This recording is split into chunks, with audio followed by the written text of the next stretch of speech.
the platforms that they're deploying it to.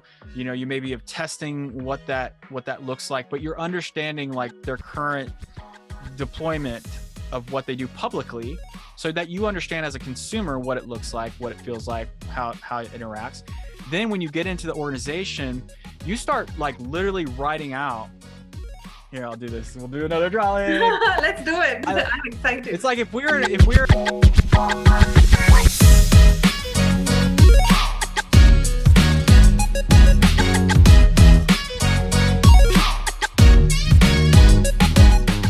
So productivity is actually very important for us designers, and we kind of, struggle with time management, process, collaborating with people. So when I actually went through next level UX and the processes going through it, I want to give the viewers a little bit about what you're talking, the different processes, your methods in them, and give them a little overview of what next level UX is.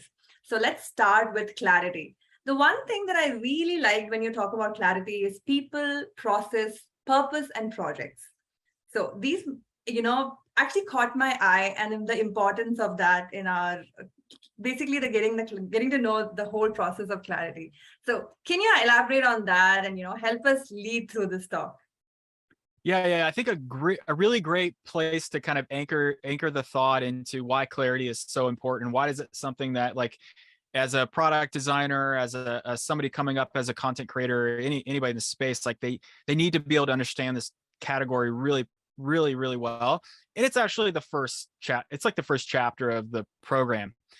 It's like I really before we start kind of jumping into the route of like all the work that you're going to probably be doing on your computer and the work that you're probably going to be doing with your team, it's really important to identify like how you're going to move through like the thinking around your project work, the interactions you're going to have around your project work, the kind of the things that are going to keep you motivated and keep you energized and keep you driven. So that's why clarity is so important. And we do have like, these 6 questions that we ask in the program. But I also think like when you're starting a new project, or you're starting a new idea, or you're starting anything new, the first question that you're kind of asking is like, what am I going to build? Or what is the outcome going to be? Or what does success look like? And clarity is just kind of this really great word to encompass like, okay, what questions do I need to ask? And as I start writing these things down, I start getting more information coming to me about like, oh, well, I'm going to need to ask this question to my product manager. I'm going to need to ask this question to my engineering stakeholders. Oh, I'm going to need to ask business more questions about like, why is this important? And maybe like, well, what kind of business metrics are we trying to move? All of that is encompassed in clarity. So if you can understand how to ask yourself those questions, which is a lot less, because you can get the immediate responses when you ask yourself those questions about you, then you can get better prepared to be able to start asking those questions, with your stakeholders and team. And that's why clarity is like kind of the first kind of kickstart topic that we do, because we also do it every single project, a new thing that we create. So getting really good at it is something that can drive a ton of impact in your role and discipline. So when you're talking about clarity and collaborating with your team later, so what happens when the clarity that you have comes in conflict with the clarity the team has? Like, how do you solve something, of that sort? Yeah, that's why if you heard the word facilitation, it's such a critical skill to build in the discipline of a designer, because oftentimes you're not going to be completely in agreement with your product partners and your XFN, your cross-functional partners that you work with. But the key is you don't have to be super aligned. You just need to be in a position to shepherd like what and what information you're hearing, and what it is that maybe you've learned from usability tests, or you learn from doing your own research, and then you're just sharing the information. And I think over time throughout those projects, you're just really, okay, this is your role, this is my role, this is what we're trying to do, but you're just shepherding information across the board. And you will slowly converge into, okay, we're on the same team, we're working towards the same mission and vision. But like if you kind of switch your mindset into like, well, I'm the designer and you're the product manager, or you're the engineer and I'm the designer, it's like shifting it into like, I'm just the facilitator of Mhm. information and I have that skill and I'm going to just show up and present this information and show and do my absolute best to solve the problems that we're really shooting for, and making sure that the team knows like that this is the problem we're trying to solve. And then everybody can really focus around that problem versus just focusing on like, oh, this is what I think and this is what you think. Let's focus on what the customer needs. Let's Yeah. focus on the problem. And I think when you can shift that mindset or shift that narrative, it makes things more about the problem and less about like individual ego, which is also really helpful to avoid, because then it can just like get into a lot of other challenges inside of a team. So making it about that can really help. Yeah. So I think that's really insightful because, we're at a stage where we're actually facilitating a lot of design critiques and, getting inputs from our peers and, basically making it better with every sort of iteration. That was really great insight, Drew.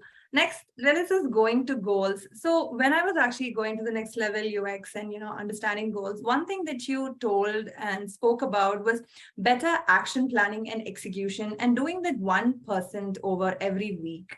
So Mhm. how can, as a designer, continue to do this part like in with every project and also learn something new in the process? Yeah, so goals I tend to break down goals into four topics, and four topics for a really good reason, because if you're only focused on like your career goals, for example, then you're missing out on like really your true identity of like what is your passion? What are your like what are the project goals? And the project goals are not I separate them differently from career goals, because a career is like a lifelong thing. Like you're always going to be working on your career, and you might shift in different career uh, disciplines or industries. You might be a researcher now, but you want to get into design. You might be, I mean, I've known like event planners, and I've known that want to get into design, and I've known like engineers that want to jump over into design, and designers that want to jump over to engineering. Like there's all those little shifts. But if you know, like, okay, well, this is a really important thing for me long term, then you can write that down and have a really clear perspective of that. If you have project goals, which tend to happen every quarter naturally, because businesses and corporations are doing quarterly planning. This is across the board in the industry. Like teams are scheduling and planning their quarterly goals. And then based on those goals, like, okay, we need to ship and deliver these 4 or 5 rocks. And these 4 or 5 rocks from these business are going to drive these metrics. And then from those big giant project goals that you're having, you can break down and try to create other goals like your passion goals. And those can be something that like, oh, well, I know I'm going to have to work on this thing. How can I align some of my other passion goals with this project work, so I'm learning and growing at the same time and still moving things forward? And I think that sort of like, I mean, I call it habit stacking. I mean, it's habit stacking in the sense where you're doing multiple things at the same time, but you're aware of where you're trying to shoot for. So I like breaking down the goals in these different categories, so that you're building a holistic view of yourself, and not just like saying, I'm just only going to be working on career goals. And I was just like, and I said passion, purpose. Let me going up to my notes real quick, because gosh, Lee, there's a lot of different frameworks. So yeah, it's passion, project, career, and personal. And the personal goals are just like, if I come back to you, personal goals are like, I want to get stronger. I want to be healthier. I want to be like, I work for a personal development in growth platform right now, and I'm building Growth Day. And I just talk with so many people, and a lot of people just forget about their personal wellness, and like, oh, I need to not burn out, and I need to maintain my health. And I tend to, if we're building a holistic self, those four categories of goals can do that. And some people might be like, this is too much, Drew. But you know what, sometimes it takes a little bit more effort to really take it to that next level. And I don't want people just to be like, oh, I'm only working on one thing in my life right now. There's all sorts of opportunities for them to grow, And I just want them to be like, understand that holistically, so they're not just focused in one category. So how do we do that if we're actually looking into the 4 kinds of goals? Like, is Mhm. time management a really important factor for all this? Because, personally speaking, I'm also struggling with taking care of myself, going with the course curriculum, then other passion goals that I have, the overall career goal that I have in future. So Yeah. it's like, is time I management the most important factor for all this? Well, time management is definitely a personal responsibility that we all need to take control of. And I have this thing, it's called a growth loop. And this growth loop is, well, because I got this question so many times. They're like, oh my gosh, how am I going to break down these 4 goals? Well, first you have to get used to expressing yourself. and and this can be done through like journaling. This can be done through taking notes. This can be done through like attending like growth groups or conferences and other things. So you just get to know yourself a little bit better. But I think it would be great if I just jump right into it, and I'll draw this growth loop. I have a growth loop that I can draw for you. And this is a way to kind of think about time in a whole different way versus like, I mean, there are tactics and things that you should do, from scheduling in your calendar, and understanding block time so that you can actually work towards these things and achieve these things over time. But just starting out, you're not going to like master this skill right away. It takes time. It takes patience. It takes like really reflecting on and recalibrating how you're doing so that you can get a little bit better on. But let me switch to my aerial view here. So this is like over top of my computer. Let me just see if there we go. So what I'm going to do is I'm going to draw this thing, and it's not going to be the Meta logo. I'm just going to tell you that right now. So let me just drew this. Figure 8. Everybody's familiar with the figure 8, right? So we have a continuous loop of things. And I want you to think about for a second that this is going to be your growth loop. And your growth loop can be something that you change on a yearly basis. It could be something you change on a monthly basis. But the thing is, this is what's going to help you kind of get a lot more intentional with where you're spending your time, because it is time management. But it's not like if you were to pinpoint every single little tiny action that you do every single day, you might get pretty like worn out. Like you'd probably get burned out really quickly if you're like writing down the 100 things that you're going to do every single day, and it just isn't going to work. So this is how I like to break it up. So once you draw this, what you're going to do is draw like, let's see, 2 lines come across, then we're going to come across, and then we're also going to draw one more. And you can cut this up into any, so just like if we had a pie graph and we're dividing up how we're spending our time, what we're doing. And the first thing that I'm going to say is like, a part of this is reflection. Reflection comes down to training. And then this is also, when I think of training, I'm also thinking about practice. I'm thinking about learn. Like, what am I learning? And then also my planning and my action. And I hope you can kind of read it. I mean, I can't like zoom anymore, but we have already the reflections happening when we're like journaling, we're taking notes, we're in meetings, and we're just like, okay, what's going on? What's happening? Where am I at? And I promise you, this is all going to tie back in, because when we're showing up every day, this is the stuff that you do every single day, every single week. And you need to be mindful and present with the things that are actually helping you advance the things that you care about most, like those 4 goal categories. If you didn't have a framework for how you show up every day, you're going to really struggle with just making advancements. So the first things that we do from a reflection side, we have journaling, and then we have benchmarking. These are kind of like a journaling is just a way for you to take notes. Like if you have a meeting right now and you have a notebook, you take it in there, you're sketching out, what are you hearing? What are you seeing? What's going on? Benchmark is just knowing like where you currently are, like what level you currently are, so you know where you need to go. Same thing with goals. Like if the reason why we write goals is so that we know and we can project and envision where we want to take the things that matter most to us in our personal life, in our career, and our projects, and in the overall goal set. But what are we doing every single week to reflect? We're having what I call like simple one-on-ones. If you have a manager right now, you're probably having a one-on-one every week where you're like, this is what I'm working on, this is what I'm doing. But if you can kind of take a step back and recalibrate how you use that one-on-one or any meeting that you have with an individual, like we're in a meeting right now, but if you had like 4 or 5 people that reported to you, and you're thinking about how are you setting those people up for success every single week, or what questions are you going to ask every single one-on-one that you have, this is a part of how you prepare for this has dramatic impact on how the rest of your week flows, especially if you're trying to get feedback from your manager for somebody that's trying to help you. The other thing that we do is a weekly status update.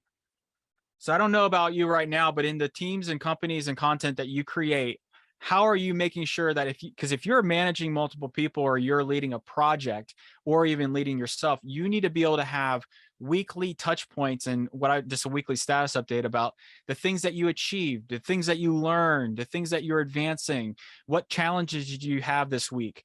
What are you doing about them? How could you ask for help? And then also, what are other things that you might maybe want to talk about with your manager or whoever? These are things that you could send to your the whole leads of your organization, or they're just things that you could just have in your Google Doc. I have a Google Doc that I've been running, and I've been doing this since when I was at Facebook, on LinkedIn, when I was at Lynda.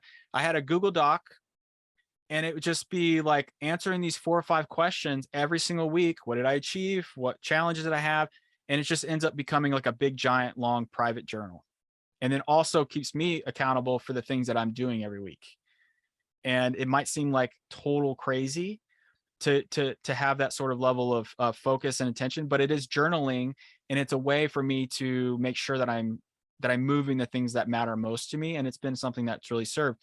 And yeah, so let's keep going. Is the pace okay right now, Anna, as far Yeah, as like yeah. okay. Yeah. Okay, I just want to make sure that the No, audience. we're just absorbing Yeah. everything. We're just Okay. absorbing. Yeah. Awesome. So the next one is execution.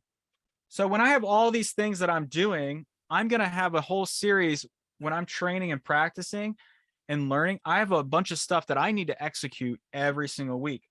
But also when I'm executing those things, I have practice, play, and participate. Participate. So like people watching this video right now on a replay or live or whenever, they're participating in this session. They're choosing to be here. Then when they're done with this, they're going to go probably play, which would, for me, play would be like literally opening up Figma or learning or your drawing tool or whatever it is, and going and like really doing the work, like really getting in there and be like, oh, well, how am I setting up my file today? Or how am I setting up my project today? And how did I do it last time? Could I do it a little bit better today? You're playing with it. You're playing with it. And practice is just kind of like this realm of, okay, well, I'm not very good at this. I'm going to do like, say you're recording or getting ready to be like you want to teach something. You would just be practicing your script or practicing the work. Or if you're building a design system, you might be like, oh, this is 4 ways to design this component. I might need, like, there's maybe a better way to do this. So you're practicing how you're going to build that component inside of Figma or whatever. So you have this like window of time. Then if as far as like learning goes, there's watching, reading, and listening.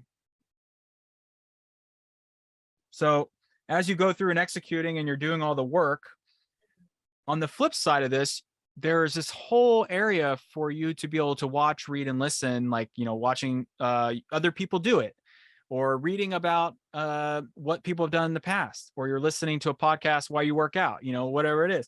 And that leads us to wellness, which is something that I don't want to hear. I don't want to hear like my clients and my team say that they're burnt out because they're not optimizing their wellness. And because when you're more well, or when you're more physically fit in what you do, you can perform better. I was like I told you guys before, I was an athlete. I got used to that training mindset and that growth mindset, and it allowed me to optimize my body so that I can basically perform all day without losing energy. or losing like momentum. So that's another really important thing. Like wellness, I think, is something that really launches us in and helps us like just get to that next level. There's other things like priorities that help drive us. There's planning, which is something that I still think is like just really hard for people to do when they're first starting. And then there's the finishing like of things like execution and outcomes. And this really finishes the growth loop. But at the end of this, there's coaching and then there's teaching. Coaching is like helping people like develop themselves. Teaching is like just teaching things that you are learning back in the field. But execution outcomes, because after you do all this work and you're executing, you still need to come back in and finish things. Like it's not like you might work for 2-3 hours and then you got to finish it. And you don't normally, like, you have these stop gaps when you're doing work and then you're coming back through. So same thing with goals. When you're coming through, how do you optimize your goals? Well, you optimize your week. How do you optimize your week? Well, you get really intentional about how you and where you spend your time. And this is a really good practice if you want to go in and start figuring out where you optimize your time. Like draw a figure 8, draw some lines, and think about where you do each of these things. Where do you reflect? Where do you learn? Where do you train? Where do you plan? And start building your own growth loop and thinking about, because then we would go into like the upcoming sessions that you're about to talk about with design energy, design productivity. Those are things that you do to optimize your program. This is about optimizing yourself. So here, I'll come back to you, but I hope that was helpful. I know there's a lot That because was it's super helpful. Yeah. Just wonderful. yeah, just I understood what you're saying. I get that. But then as a beginner, how do I start? Like, do I need to like follow one tool or something, or do I use multiple tools? Because right now there are so many things available for productivity. There are so many things available for managing your time. You can just, like time block everything. Like, but then sometimes I feel like some things when I'm doing it, it kind of takes a little bit more time, and then it eats up something else. So then I have to compromise on something else. I Oh my mean, gosh, this might just end up being a drawing session, but I'm just gonna say, like, for clarity, like what you're saying right now is a clarity problem. Like if you're not focused, if you're focused on all these other things and you don't know where to start, that's a clarity problem. And clarity starts by defining like purpose. It starts with understanding opportunities. Like, so if you're somebody that's just starting out, like just sitting down with a pen and a pad and going through, what do I want? What do I need? What do I desire? It's your purpose.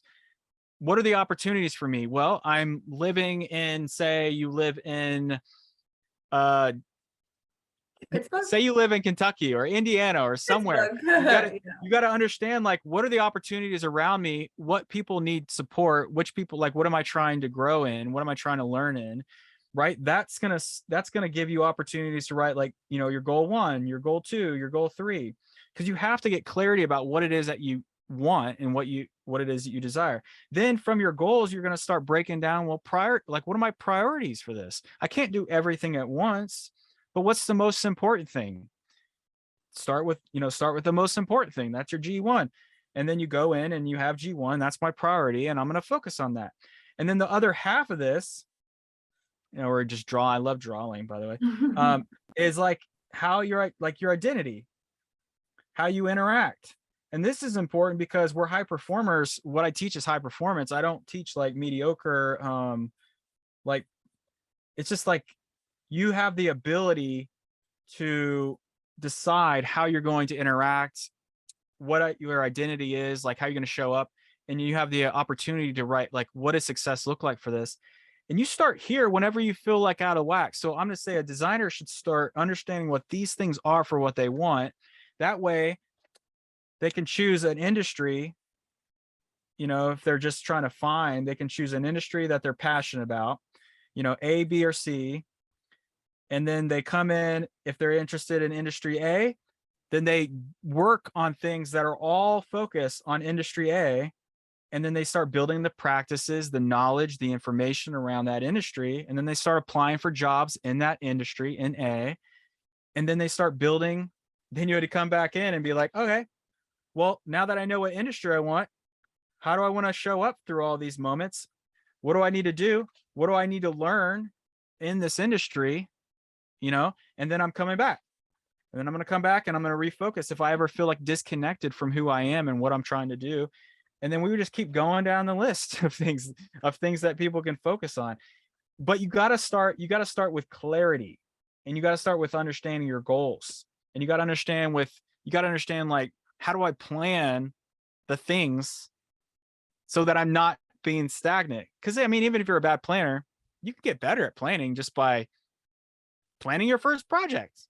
Yeah. And then there's like so much YouTube and so much content about, oh, yeah, but you want to plan something? What's the big thing you want to plan? Okay, cool. You got that big thing? Let's break it down into like 4 milestones. What would be 4 milestones that you could break down to get to that big thing? Okay, great. Now that you have those 4 milestones, what are the top 5 to 10 things you can do for that first milestone to crush it, to get it going? And then once you identify how, that's what action planning is, by the way, in the program. I was gonna get to that. But it's like, but that is, you break down the big rocks in the smaller chunks and the smaller chunks. And I was terrible at this when I first started, but then every project you do, you start to see the patterns. You start to see the patterns that are repeatable for every single project you work on. And then you start realizing, oh, I'm going to need this again. My engineers are going to ask for this again. My product manager is going to ask for this again. And then once you identify those things, then you're already prepared for the next project and you can show up prepared for it and do it. But it's just about setting intention, documenting and defining like what it is that you're trying to do, and you get better at it. And if you're just starting out, you will get better at it, but you have to document and reflect on what you're doing and not just take orders. Not take orders. Like that will like limit your abilities to learn if you're just saying yes, yes, yes, I'll do that, I'll do that, I'll do that, versus understanding why you're doing it and having a plan of attack to do it. So we covered a couple different things there. So I was just coming to action planning, where you actually talk about integration of strategies and milestones. And, you were talking before about how companies have quarterly milestones and they actually reflect on what they have achieved, their drawbacks, what can be ahead. So when it comes to being a designer and for personal growth, and what kind of strategies do you think you'll advise for, newbies and people who are just coming out of the industry? That are just coming out of like that are just coming into the industry around like action planning. Yeah, I think that like just understanding when you first jump into a team, like really understanding what the core teams like rituals, routines, and habits, and their rhythm of the team, what those are. And let me explain what that would actually be. So you coming into maybe a gaming company, and that gaming company has a certain release schedule that they already have. And the release schedule is like every quarter they're releasing a new game or a new update to a game. Okay. Before I even start the company, you could start understanding what the rhythm of the distribution of that company and what they do. You're learning about the way that they sell the game. You're learning about the platforms that they're deploying it to. You maybe have testing what that looks like, but you're understanding like their current deployment of what they do publicly, so that you understand as a consumer what it looks like, what it feels like, how it interacts. Then when you get into the organization, you start like literally writing out. Here, I'll do this. We'll do another drawing. Let's do it. I'm excited. It's like if we were in a big room, right? We'd have a whiteboard. So let's just say you're coming in, and this is you. You're coming into this organization, and this organization has a lot of like, they have a flow, and then outside of them, they have probably responsibilities, and then they have all these other things. Okay. So what I like to do, and I'll switch to red, is I like to know in my core nucleus, who are the top like 4 or 5 people that I'm going to engage with every single day. who are those people? What are their roles? What are their responsibilities? What are their priorities? What are their needs? What are their goals? What are their challenges? What are their struggles? Like this can look like every week or every time I have a meeting, I'm taking notes. And each of these blocks is just, I'm just making an example of like, these are notes. And every time you're having like week one, week two, week three, week four, you get the idea. 6 weeks, in just this example, I could learn so much about each one of these individuals, what they want, what they need, what they desire, what their challenges are, how they operate. Then I'll branch out and I'll start learning about the platforms, like the systems. So systems, like the tools, the processes, and the people. And what systems and tools and processing, and I'll document them and I'll write them out. And I encourage, like when I'm coaching people, to actually go through and learn about their people and do this, and then the engineers, and you start to learn about all the other departments like marketing. I won't write out marketing, design, product, engineering, and you're starting to understand like ads, let's see here, leadership. And you're just writing people's names out. And even if you're interviewing at a company, and you don't know all these things yet, you could be doing homework around all these things so that you understand the team before you go and you step into an interview, and you already kind of understand the different orgs, the different teams, the different systems they already have in place. And then you can start like just being way more prepared about what it is you're stepping to. I did this like actually when I was going for the job. Facebook, I couldn't really uncover too much stuff because Facebook like kept a lot of stuff private. But I did a ton of homework for Netflix.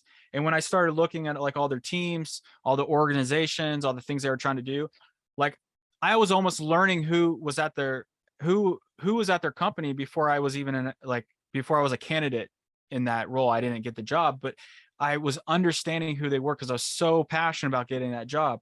So when you first come in, you want to understand your core nucleus. You want to start building up, understand the processes, and then all the teams.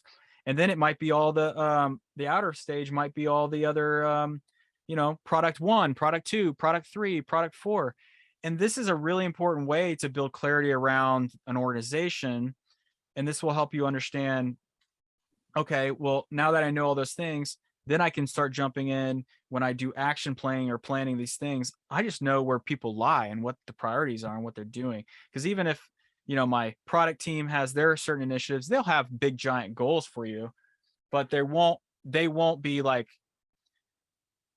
telling you like all the individual like rocks that you need to move to help move things forward. Like you have to figure that out and you have to be prepared to do that. But that's a mapping exercise that I often do. And especially when I do workshops, same thing you do for design systems. If we have any design system gurus out there that love it, you can even do that for your individual product with, your core foundations of your design system, the typography, the layout, your essential like ingredients.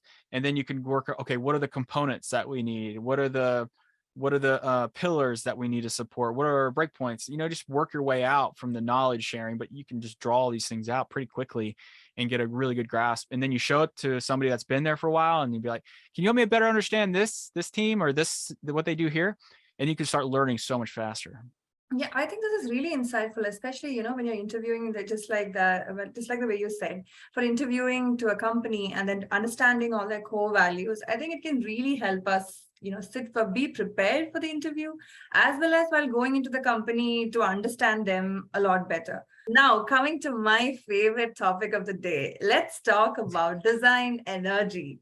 So Okay. I know what design energy is, but for the viewers, do you want to like briefly tell us what design energy is? How we can integrate it to building products and the rituals and routines that you do to, maintain. Oh my gosh. Yeah, this is my favorite topic. This is one of those things that like, I mean, I'm a like the reason why I called it like, one, energy is like one of those things that, I mean, even people like, you can feel energy, right? You can feel it.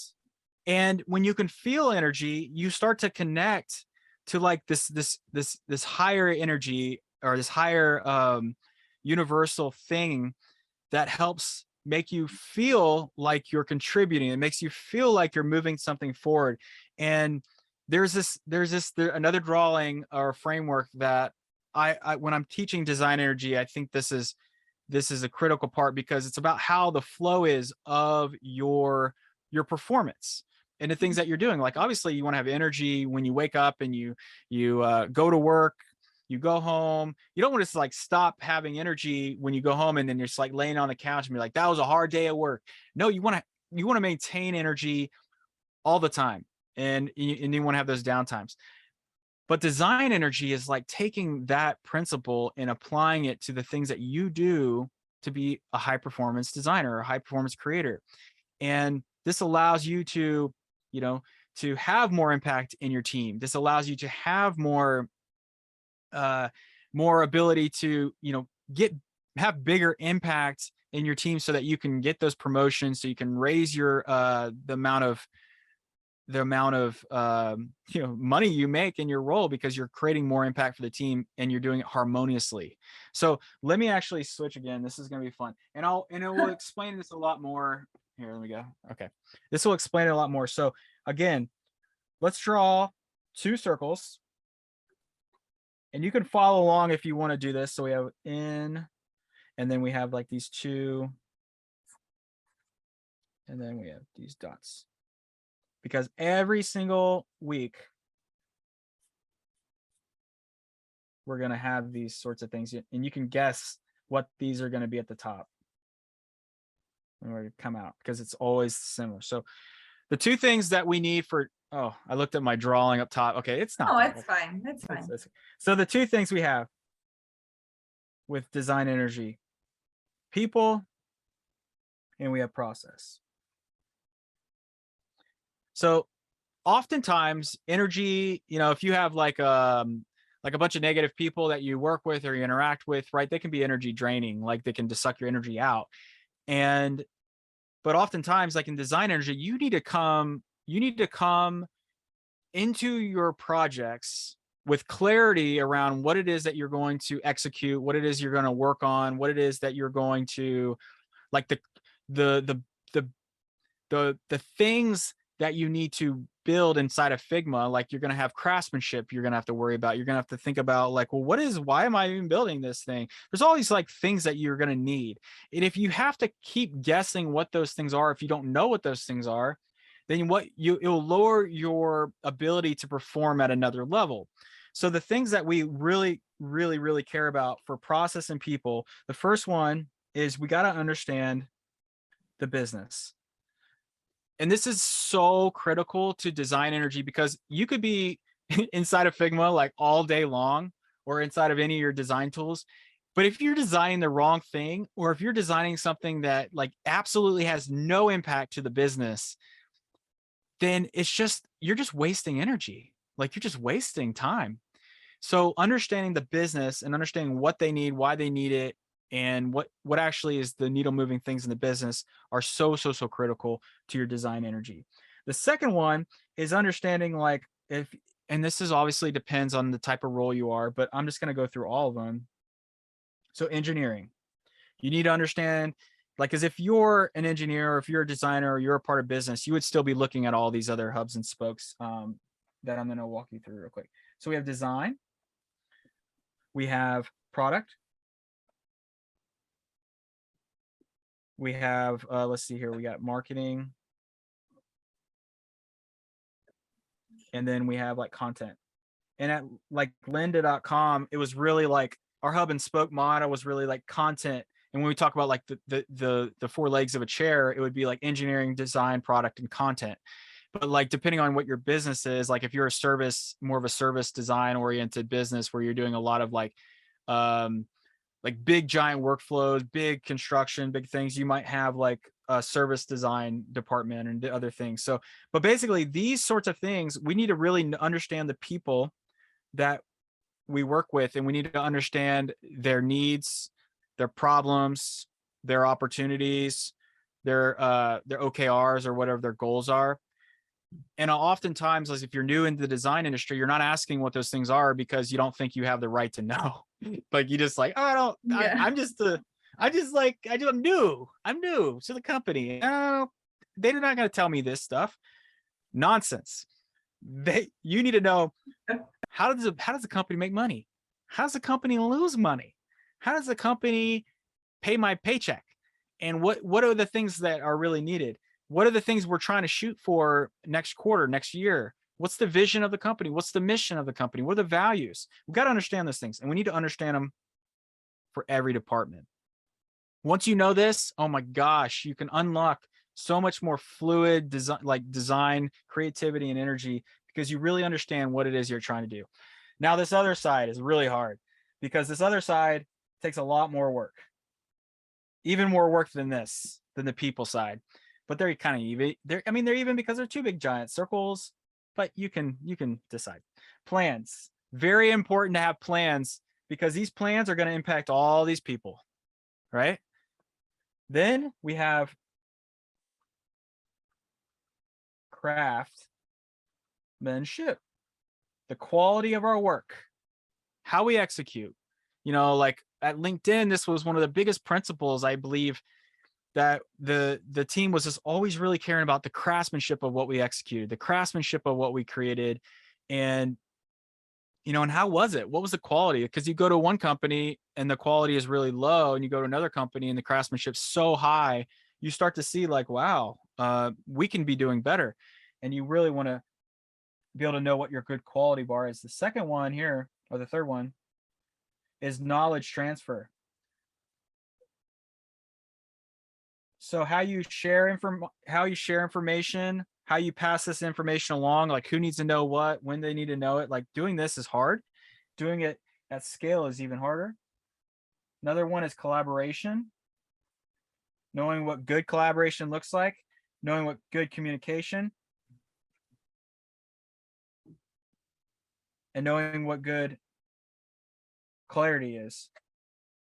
So these things right here, we're constantly going, and then up here is basically these milestones: milestone 1, milestone 2, milestone 3, and then we're constantly intaking info. We're always intaking info. And as like when you're practicing design energy, you're always intaking information.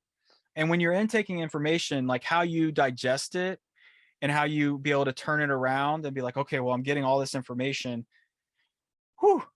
Like right now, you're getting tons of information. You're like, oh my gosh, my brain is about to explode. But like thinking about, these are all the ingredients that really make up really high performance designers, so that you can get into a flow where you understand what you need to do. You understand the quality that you need to do it in. You understand once you do this work, how you're going to relay it to these people, and who needs to know about it and who doesn't need to know about it. Takes, like I said, it's challenging. Then you need to understand how you collaborate to make sure that you're making really good decisions, you're making good flow, you know who to go to, who not to go to. Like often people have bad design energy because they don't know these things. So they just get stuck and they're not like progressing, like, oh, who do I go to when I don't know this thing, or I don't know this metric. Yeah. And then when you do that, it stops the whole flow of your creativity, because you're just like, you're in like, I don't know what to do next. But when you can know how to do these things and communicate, collaborate, and have clarity, then you can have a really smooth and fast flow. And that's how we were able to build so daggone fast at Growth Day, and even at Linda and at LinkedIn. The teams were so fast and so proficient because they understood the people side and the processes. They're, have years and years and years of operating at a really high maturity.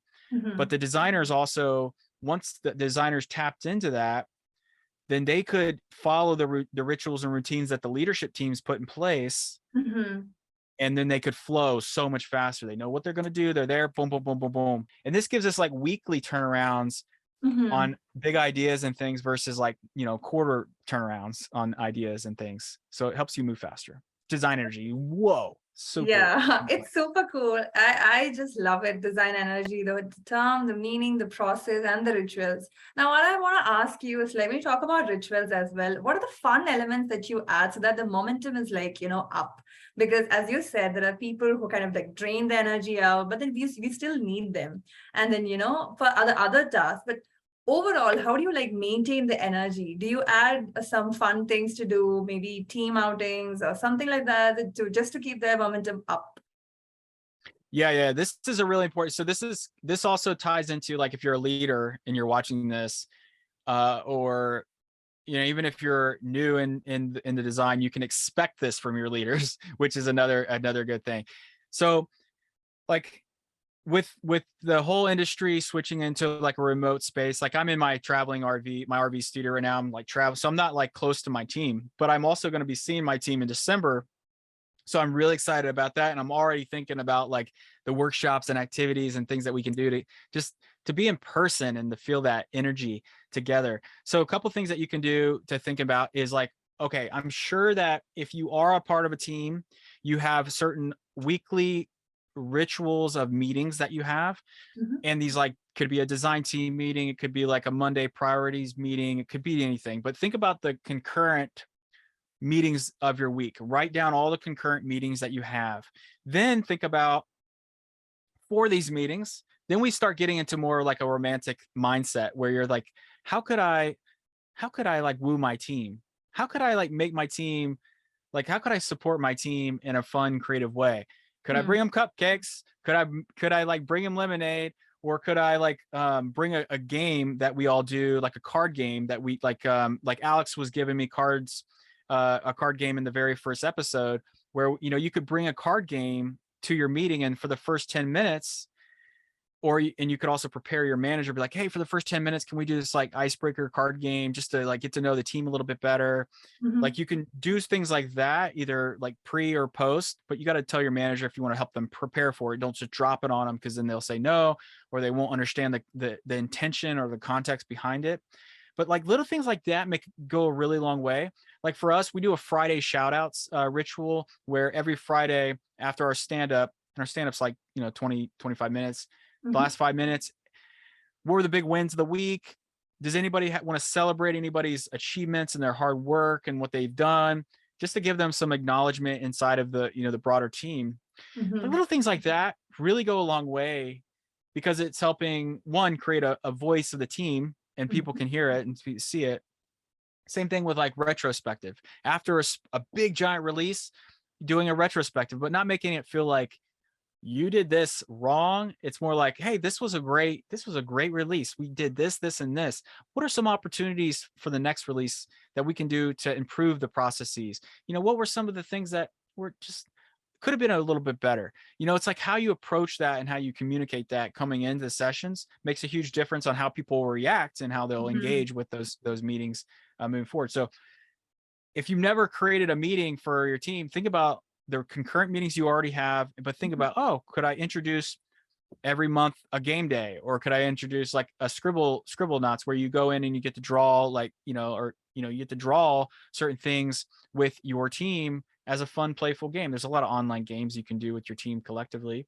Same thing going on like outings for lunch, going to dinners, and all this stuff just depends on where you're located and how your team's set up. But those things have always been culture builders, and I would encourage people to just kind of romanticize about like how they can be better, supportive, fun, loving teammates, and not a weird way. It's just like, hey, Yeah, I yeah. want to support y'all. Like, let's go.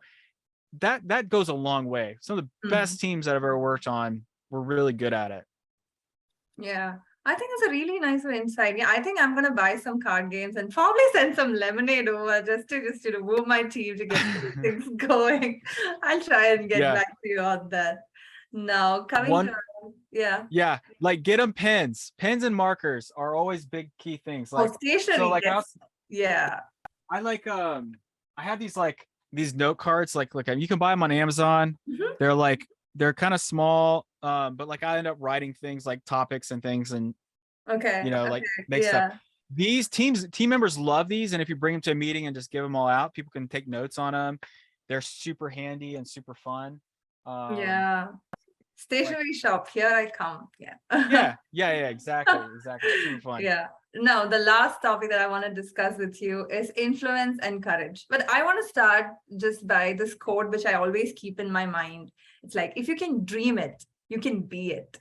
And with Mm. that, I wanted to start and ask you, what is your take on this? If you can dream it, you can be it. Mhm. Oh my gosh. I mean, I am a huge believer in like in the power of intention, but intention is like thinking about what you want and thinking about what you need and like understanding like the feeling and emotion behind the thing that you believe in. And I think if you can imagine the things that you desire, like dreaming of that big dream job that you want, or that dream house that you want, or that that house on the beach or whatever, that's where these magical moments start. And I think it's so natural for us as humans to dream about what it is. And I strongly believe to dream big, dream so big, like just like imagine you are limitless. And you got to be able to put those dreams, you got to be able to look at them every day. This is like my one of my vision boards behind me. I've Mhm. carried it around me like across let's see, Alameda, Napa, California, Indiana, now in North Carolina. Like I've taken it and I've literally taken it on all the Airbnbs that I've stayed at too, when we were taking the RV across the country, taking it with us. And my wife's probably like, Drew, you're still taking that thing everywhere. And I'm like, yes, this thing has all these like wild ideas and things that I like have been creating. Like up on here, there's worlds of games that I wanted to build and environments. And even when we first were starting out and drawing out what growth day was going to be, it started Mhm. on a piece of paper, and we're dreaming like what would be the world's best personal development app, and how would it help influence and encourage the whole entire world to be a better version of themselves, and how would it help them actually execute and do those things. So all these dreams and ambitions that you have, they start with imagination. And you got to tap into that imagination. You have to look at it consistently every day, or else it just becomes like, a forgetful idea, which can easily happen if you're not connected to it. So I think dreaming big and connecting to it, and then pursuing it. Like actually the pursuit is that journey is just so unbelievably fun for me as a creator. And I think like if you're a maker, creator, or you got into the design field, or you're an engineer, or even content creator, that you have a some energy that is like you want to create something and you want to have Mhm. impact. And it takes a village, but it also takes you first believing in it and believing in yourself, and then pursuing it. And I think that's just like it's the beauty of being a human in Yeah. 2022. I mean, it's like so amazing. Yeah, yeah, Like yeah. there's so many examples too of people really achieving these incredible things. And like, gosh, I've just followed my dreams and followed my purpose and followed my ambitions, and it's Mm. got me in really great places, and it's brought me so many great relationships and friendships and success. Like I want to help people like understand that they can achieve those things for themselves. They can double their income if they want it. They can do these things that they just didn't think were possible, but it is possible. It just takes a lot of intention. Yeah, I think that's true because when I set something in my mind that I want to achieve it, I will make sure that every single day I'll be working towards it. I mean, no excuses. I'll tell myself when I wake up in the morning, why are you here? Like just asking myself when I'm getting lazy or I'm trying to snooze the alarm, and I'm like, Anna, why are you here? Just why are Mm-hmm. you here? And that just Yep. gives me the drive to just get up on the bed, start my day, get going. Let's go, let's go, let's go. Yeah. Yeah. And that leads really well into like influence and courage, because like to have influence, to Mhm. have influence, you need to build your confidence. Like if you're showing up in a room and you want to have influence, or you want to be able to like lead a team, that takes confidence. And how do you get confidence? Well, to already get confidence, you need maybe experience, maybe you need to be prepared for the thing that you're going to be showing up for. Mhm. And it's really difficult to have influence if you're not confident and you're not prepared for the moment. And if you go in and research and learn about the greatest leaders and you experience amazing leaders in your organization, you're going to see confidence, you're going to see courage, because it's very tied together. But in order to get courage, you also need to be prepared. In order to be prepared, you need to be able to plan. In order to plan, and you need clarity, right? It's all connected. And the magical thing is with influence is like once you tap into really knowing your craft and knowing your product and the service that you provide, that comes from preparation and training and learning the thing that you're doing. But the more connected you are to it, the more influence you can have, because then it's just like it's not like you're not rehearsing things, you're just telling your story and telling like what it is. You're just living your truth. Essentially, you're just living your truth. But if you're not preparing and not kind of tapping into that core essence of like, okay, well, I need to go speak at this conference, or I need to present this design to the CEO. How am I going to do that successfully? Well, I better start preparing. Like, what's the story I'm going to tell, and rehearse it. It's just like that's preparation. And I think that's a really key part of influence. We talk about that also in the pillars. And then courage is just like, courage is just having the fearless energy to try and to not be afraid of failure. And the research shows and the history shows, like, the people who've done the most amazing things in their lives, they took big bold actions and they weren't afraid to fail. And even if they were afraid a little bit, they still did it because they put it in their mind that they were going to do it. And then they still went through it. Like when I first did public speaking, or was in my first LinkedIn learning course, like, I'm like, I know I want to do this. Doesn't mean I'm going to be good at it, but I'm going to do it. I'm going to show up for this. Yeah. And I told myself in my mind, like, I can do this. And I just built up that courage over time and got better and better at it. Yeah. Oh my God, that's such an insightful talk. It was more fun than actually going through the program itself, just talking to you about it, getting the insights from you. And I'm sure that everybody who's watching this had an amazing time listening, following through your diagrams. And oh my God, you had so much fun explaining all these things to us and, all the viewers all these over drawings. here. Yeah. All these like flip charts now, drawings. Yeah. We'll have to, if anybody wants drawings of these, we'll have to figure out a way to get people these things. So it's super fun. It's actually all in the program. So you check out the program and go get it. Yeah, we'll be actually linking all the links to the program. So everybody who's watching, please follow the links to get access to Drew's BRIDEWELL's Next Level UX, Clarity Welder, and everything he has to offer. Yeah. Awesome. Thank you so much, Anna. Thank you so much for your time, Drew. It was just so amazing. I just have it was just amazing. I have no words. Yeah. Well, thank you so much for the time. It was an honor. And I just want to encourage everybody, like, as they go and they pursue their biggest dreams, their biggest ambitions, and learning about product, learning about experience, and hearing all the other stories that are going to be coming after me on the daily design stories. Like, to have an open mindset, to learn from multiple people, get different perspectives, apply those different perspectives, test and try what works best for you.